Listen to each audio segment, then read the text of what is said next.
Ang daming taong pumapasyal dito. Ayan. Ayan.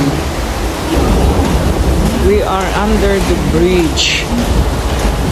It's a tourist spot to see. Yung nasa ilalim kami ng bridge. Napakahaba ng bridge na ito. Connected the island. And pwede kang manood ng maglalakbay ka sa ilalim ng bridge, makita mo yung dagat sa ilalim. Ayan. And yan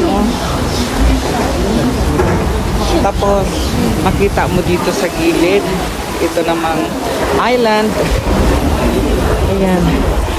Ang nakakatakot ang haba.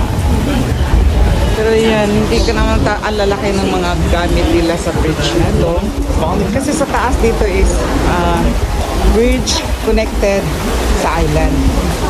So, andito kami ngayon sa ilalim.